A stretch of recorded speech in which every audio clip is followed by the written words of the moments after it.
Ketika kita memperingati merayakan pesta salah satu santo yang pada sore hari ini kita merayakan Santo Markus pengarang Injil.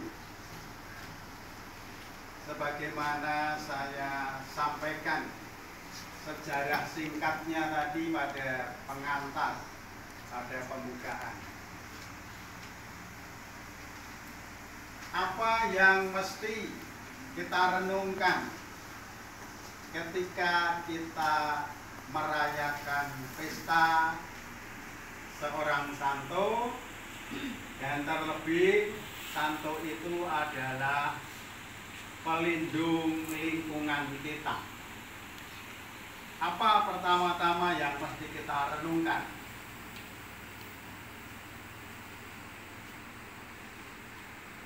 Kita ini kan lingkungan Santo Markus, ya. Pada sore hari ini tanggal 25 April kita merayakan pestanya. Dalam Ekaristi ini kita mendengarkan sabda-sabda Tuhan yang kita ambil dari Injil Markus. Lalu apa yang penting kita renungkan dalam peringatan pesta Santo Markus, pelindung lingkungan kita ini?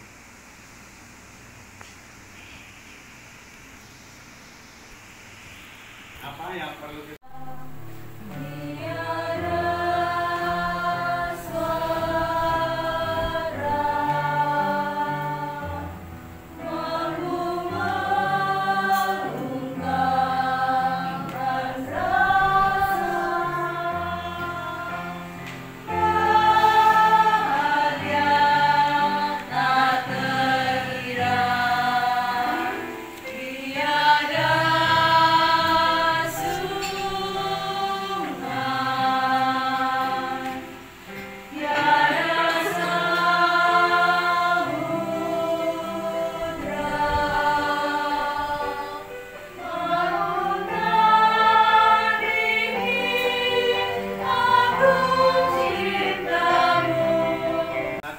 diceritakan pertama kali itu bukan termasuk ke-12 murid, tetapi ketika Yesus itu ditangkap, kemungkinan besar itu dia yang diceritakan sebagai anak muda yang mengikuti Yesus mau masuk ke gedung pengadilan, tetapi dia mau ditangkap dan kemudian lari meloloskan diri, dan sesudah Yesus mati disalib dan bangkit, dia bergabung dengan rasul-rasul yang lain termasuk Petrus. Kemudian di akhir hidupnya dia menjadi dari Roma mengikuti Petrus dan Paulus. Ketika Petrus dan Paulus meninggal, dia pergi ke Mesir dan dia kemudian menjadi seorang uskup, dan akhir hidupnya dia dibunuh. Ada keutamaan apa di situ? Apa? Rela berkorban. Lagi? Iman kepada Tuhan Yesus. Iman kepada Tuhan Yesus. Apa lagi? Rela berkorban. Setia. Nah, ono bapak ibu, setia, ya, suami istri rela berkorban sampai mempertahankan perkawinannya, sampai itu punya apa? Setia. Ya, kesetiaannya luar biasa. Kesetiaannya luar biasa. Dan tadi nak diceritake mulai mau ditangkap karena mengikuti Yesus, mau masuk ke gedung itu, dan sampai akhirnya mati dibunuh. Ya, dari Roma lari ke Mesir, Apa kuwi? Menunjukkan apa? Apa? Tak bangsa Indonesia kok iso sampai ngalahke Belanda gitu. Apa kuwi jenenge? Perjuangan hidup yang luar biasa. Karena kesetiaannya, karena imannya, karena kecintaan kepada Tuhan Yesus. Itu yang mesti kita renungkan senantiasa agar umat di lingkungan Santo Markus ini bisa mewarisi semangat hidup Santo Markus. Karena itu mulai dari anak-anak kecil mesti kisah tentang Santo Markus itu mesti dicatat di lingkungan ini dan selalu menjadi awal dalam pertemuan-pertemuan itu. 1-2 semangatnya itu disampaikan. Ya. Semoga kita dapat menimba kesetiaan Santo Markus, perjuangan yang keras mengikuti Yesus. Itu tidak mudah untuk mengikuti kesetiaannya, mewarisi semangat imannya, perjuangannya, persembahan hidupnya. Itu mesti selalu direnungkan, diperkenalkan kepada orang-orang muda ini, ya. Yang tua-tua semakin menghayati, semakin mengenal Santo Markus. Yang muda-muda mulai dengan mengenal perlahan-lahan, dan terlebih adalah berdoa kepada Santo Markus agar bisa memiliki sifat-sifat keteladanan semangat hidup Santo Markus. Itu yang penting untuk mengenal kembali siapa Santo Markus itu dan bagaimana kita bisa mewarisi keteladanannya, mencontoh semangat hidupnya. Banyak sekali keutamaannya agar kita memiliki 1 atau 2 dalam setiap pribadi kita untuk dapat meneladani Santo Markus yang menjadi pelindung lingkungan kita. Itu yang pertama. Lalu ketika kita mendengarkan Injil Markus yang tadi saya bacakan, bahwa ketika pada suatu hari Yesus yang bangkit dari antara orang mati menampakkan diri kepada ke-11 murid dan berkata kepada mereka, "Pergilah ke seluruh dunia, beritakanlah Injil kepada segala makhluk.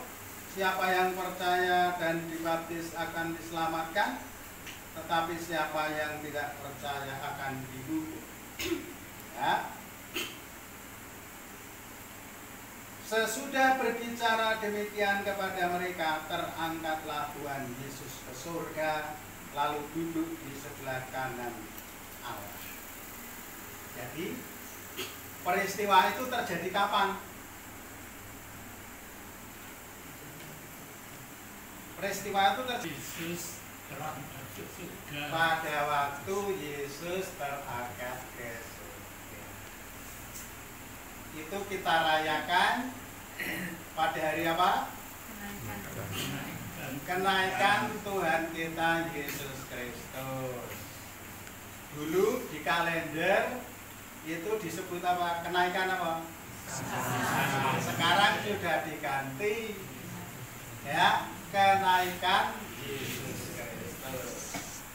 Nah, pada saat itu berarti sebelum Tuhan Yesus itu terangkat ke surga, naik ke surga, Tuhan Yesus memberikan sabdanya, pesannya kepada murid-muridnya. Ya. Kapan? 2000 lebih tahun yang lalu. 2000 tahun yang lalu peristiwa Tuhan Yesus diangkat ke surga. Ya. Dan sekarang kita yang mendengarkan Injil yang disabdakan Yesus 2000 tahun yang lalu.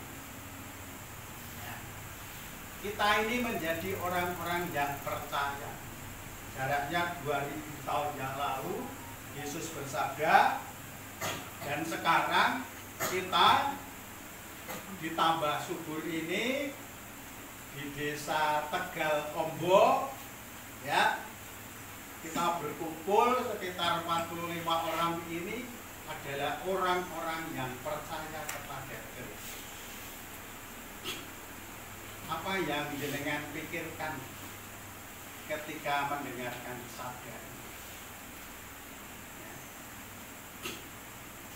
Injil adalah sabda kebenaran. Karena apa yang diucapkan Tuhan Yesus 2000 tahun yang lalu itu terjadi sampai saat ini. Pergilah ke seluruh dunia dan wartakanlah Injil. Di tahun 2024 ini Injil telah diwartakan sampai ke seluruh dunia.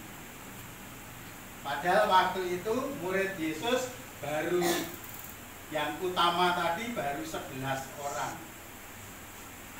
Ya. Maka sabda Tuhan itu adalah sabda kebenaran. Nyatanya Injil itu sungguh diwartakan sampai ke seluruh dunia dan sampai kepada zaman kita ini. Ya. Maka jangan kita goyah kalau ada orang-orang yang mengatakan Injilmu kuwi palsu, kuwi wong sing sengit, wong sing serik, wong sing membenci Tuhan Yesus akan mengatakan seperti itu. Tapi kalau kita mendengarkan sabda Injil dari Santo Markus, dia yang menjadi saksi sabda itu, apa yang dikatakan Tuhan Yesus benar adanya dan terjadi. Pewartaan Injil itu sampai ke seluruh dunia, sampai kepada kita yang hidup di tahun 2000-an ini. Ya, Injil adalah sabda kebenaran. Ya, maka siapa yang sudah percaya kepada Injil, siapa yang percaya dan dibaptis akan diselamatkan. Tetapi siapa yang tidak percaya akan dihukum. Pesannya apa? Kalau kita sudah percaya dan kita sudah mengalami kebenaran sabda Tuhan Yesus, mesti kita memiliki semangat seperti Santo Markus, setia dalam iman kepada Kristus. Jangan sampai dalam perjalanan hidup kita yang sudah Kristen ini mengikuti Kristus, yang sudah Katolik ini, yang sudah menerima sabda Tuhan ini, meninggalkan Kristus. Ya. Kesetiaan Santo Markus mengikuti Kristus hendaknya menjadi semangat hidup secara khusus umat di lingkungan Santo Markus Tambah Subur ini, desa Tegal Ombo. Karena apa? Karena tantangan mengikuti Kristus itu juga tidak ringan.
1, 2, 3.